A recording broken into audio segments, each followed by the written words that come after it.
Greetings adult collectors, I am Crash the Customizer. Welcome to another custom Transformers showcase. This is my custom Transformers Prime Starscream, along with a full diorama of the Decepticon warship, also known as the Nemesis.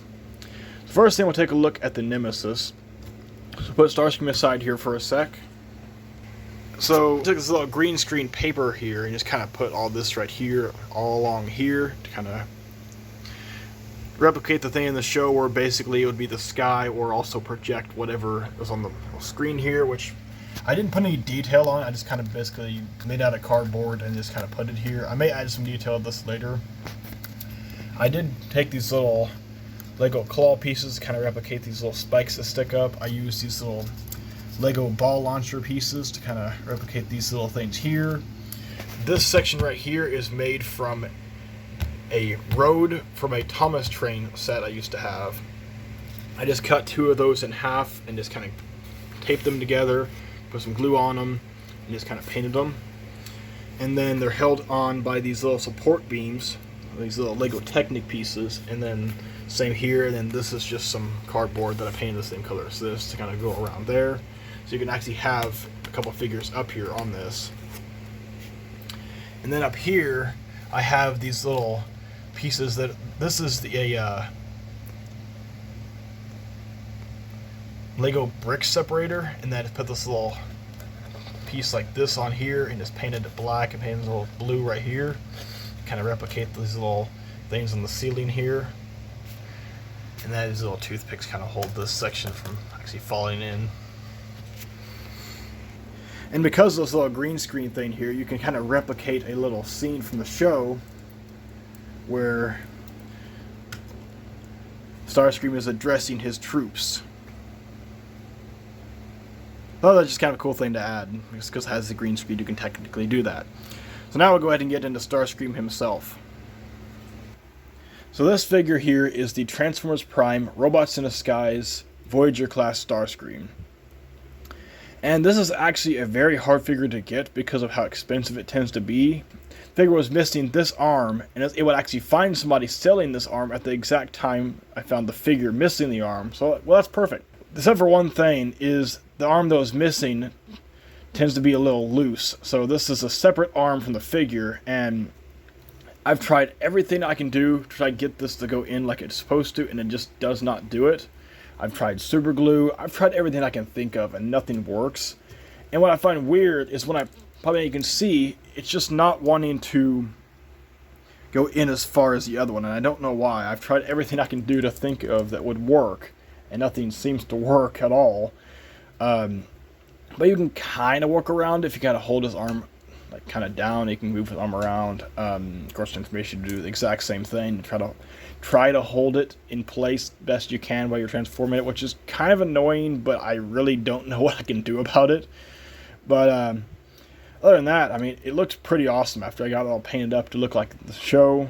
So, like, to do that, I basically, of course, had to paint this little red spike on his head. I did paint in his eyes. Make sure you get the camera to focus on that. I just took some little toothpick and put a little, come on, focus camera. So I took a little toothpick and put the little white in his eyes right there. And then I painted this little section here with the blue. And then I got this paint here, which is dark blue gray, to kind of basically paint in this section right here, and then this arms to kind of paint over that weird transparent purple that made absolutely no sense. And then I painted a little bit of that here. I kind of went a little silver around here and right here. And then I painted this little missile piece, and this is actually not from the original figure. This is another one of those Constructibot pieces. I just painted this section here with some red, and then painted this with some silver. It just basically pegs on his arm like that, and that's his little missile. And of course he has posable hands, so you can have him pointing. Or my favorite thing to do is, because of the way this works with posable hands, you can actually get him in the pose that he does when he's getting ready to fire. So he has his two like fingers like this, and then you can do that and then just fire the missile off. I thought that was kind of a cool thing because of the posable hands I'm actually able to do. to actually replicate the little pose he'd put his fingers in to fire his missile. And then, of course, the last thing I, of course, added was this little red Decepticon symbol right there. And I've seen a lot of people speculating, like, why Starscream has a red Decepticon symbol. And I have my own theory of why I think it is. So a lot of people say, well, maybe it came from the Shattered Glass universe, because Shattered Glass is basically a universe where the Autobots are the bad guys, and they have purple Autobot symbols. And then the Decepticons are the good guys with red Decepticon symbols. So a lot of people speculate maybe Starscream came from the Shattered Glass universe. But here's my theory that I think kind of makes the most sense. So, in the show, Starscream's character was basically the deceptive Starscream we know, where he tends to always be, like, on his own side, never truly, like, serves Megatron. Of course, in the end of the show, he kind of did, I guess, eventually decide to join Megatron and stop trying to overthrow him. But throughout the show, there would be times where he would actually even aid the Autobots, and just kind of, he did actually, of course, become a rogue, where he just did whatever he wanted. So my thinking of why he has a red Decepticon symbol is to kind of indicate that he's not basically on either side, because he would aid the Autobots, and then he'd go back to Megatron and be like, oh, I didn't mean to do it, it was an accident, whatever, to basically get back on Megatron's side. So he's just kind of shifting to either side that kind of fit him at the time. So my theory for the red Decepticon symbol is basically just to kind of show that. That's just my opinion. One thing I do like about this figure is the posability. You can actually get him into some pretty good poses. So my favorite pose to kind of put him in is to basically kind of bring his arms like this and just turn his head like that. To kind of give him that kind of pose, like just the arms crossed. I don't know, I like that pose. And then you can also kind of put him in like a pose where maybe he's like plotting against Megatron, so kind of put his, like, kind of his hands on his chin, like he's thinking like, how can I overthrow Megatron today? Just, there's a lot of good poses to put this figure in. And of course, just kind of hold this section down so he can move his arms. So now we'll go ahead and bring in the comparisons. Here he is with Optimus and Ratchet. Here he is with Bulkhead and Bumblebee. Here he is with RC. Here he is with his animated counterpart. And just because, here he is with animated Megatron. So now we'll go ahead and get Starscream into his jet mode. So first thing we need to do is we need to unpeg his hands, because his hands can't transform with the figure. So just like with Optimus, you have to remove his hands. And his hands basically just peg in by these little Lego bar piece. Okay. His hands peg in by this little section here, which is the cutoff section of the handle of a Lego sword. Let's do an arm back on that loves to fall off. And then the actual hand itself pegs in by this little Lego stud with a hole. So go ahead and transform him. So first we need to do, also need to remove his little missiles here. Put them off to the side. I'm going to push his head up, which should hopefully keep this arm in place. We're going to rotate the arm up, kind of hold it in place. So then we're going to flip this section here up, and then we're going to take his shoulder pad and lift it up and basically fold the arm up into the shoulder pad, which is why the hand can't transform with that, because it wouldn't work. So basically try to line that up like that. Then we're going to lift the camera up just a tad because he is kind of tall, maybe a little easier to see what I'm doing here. So go ahead and rotate it, and then it'll basically line up with this and tab right in right here. Go ahead and do the same with this side. Just flip up, or bring up the arm, flip up this section, bring up the shoulder pad, rotate the arm, fold it in, and then just kind of rotate it and line up with this. And we'll bring up these little wing sections here, whatever I'm not sure what you call this, little fin section, and just kind of tab it together. This is the only point it actually locks in place, which is kind of weird, but it'll get you locked in with the thrusters when we get to that. So then what we're going to do is we're going to bring down his wings. We need to bring up this section. Of course, this pretty much brought it down itself because it's really actually pegging like I should. So we'll go ahead and bring in this little cone section and just peg it right in. And we're going to take his knee spikes, fold them down, rotate his legs in so that these spikes face inward. Then we're going to take his feet here. We're going to flip his feet up like this, and then rotate his thruster down. Same with this. Bring the foot up, rotate down the thruster. And then all of this will basically just line up with this, and it'll all peg in together and hold us in place. So let's get it lined up. Push the thruster, lock it in place. And then we'll just basically take these sections here, fold them down, they'll tab into the nose cone. And then to complete the look, we'll just peg the little missiles into these little holes right here, or these little peg holes right here. Of course, the original missiles pegged into these, but fortunately because it has these, I can peg these in like that. And there we have Starscream in his jet mode. Honestly, it's a pretty cool jet mode. I mean, it's not the traditional colors of Starscream with the red and blue, but honestly, this is actually a pretty cool color for Starscream, a pretty cool mold. I honestly think Transformers Prime was probably one of the coolest designs of Starscream, and honestly one of my favorites. And I'm pretty happy to actually have this in my collection. So now I'll go ahead and bring in some comparisons in his jet mode here. Here he is with Optimus Prime and Ratchet. Here he is with Bulkhead and Bumblebee. Here he is with RC.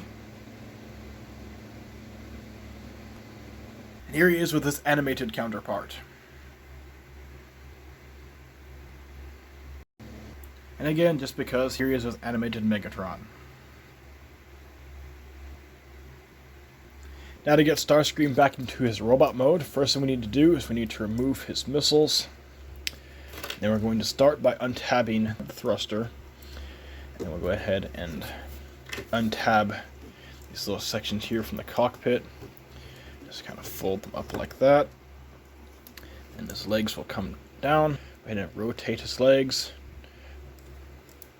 Then we'll take the cockpit, or take the nose cone here and flip it up, and his legs will come down. And they don't really peg in, they just kind of sit there, and so then I can easily do that, but oh well, nothing I can do about that. That's just the way the figure was made.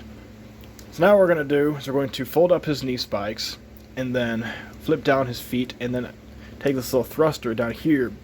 Because when I was watching the review for this, for Imgo, he mentioned that when you put it like this, it actually keeps his legs actually more like flat, so that he actually stand and not fall over. So the next thing we're going to do is once we split his arms, then we can do something kind of funny. So go ahead and bring his arms down here.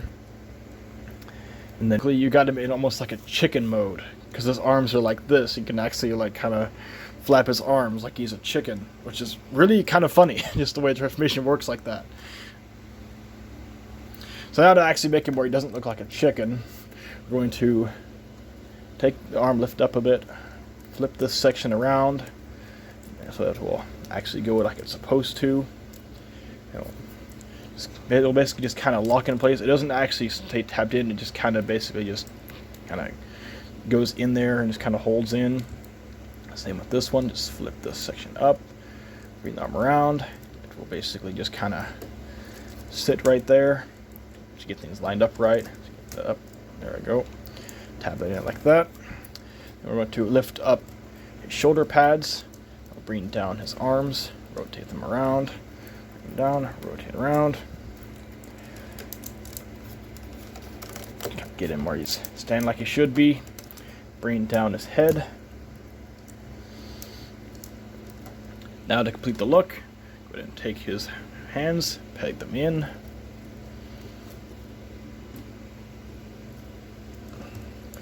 Then peg in his missiles.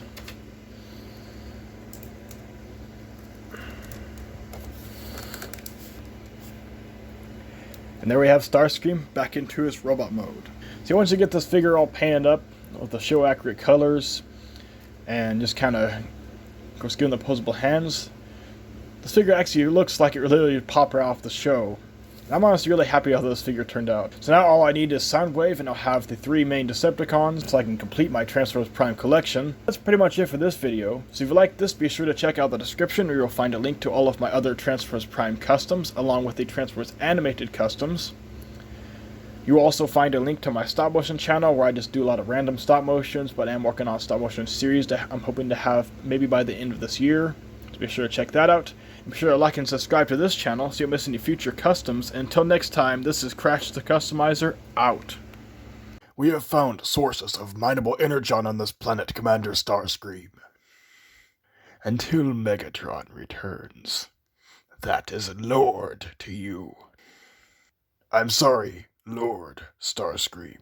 Ah, that's better. Now get back to mining that energon. As you command, Lord Starscream. You do not hesitate to take charge, do you, Starscream?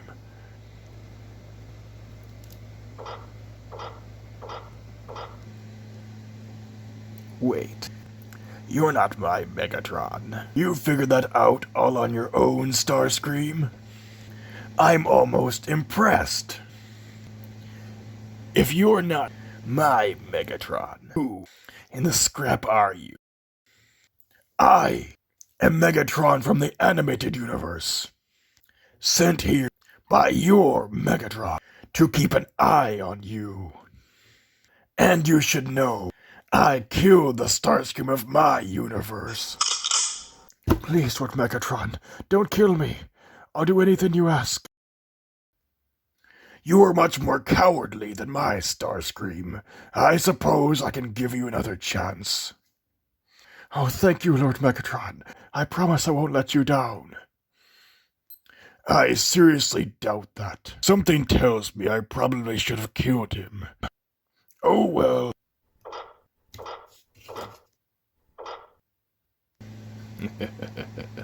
What a fool.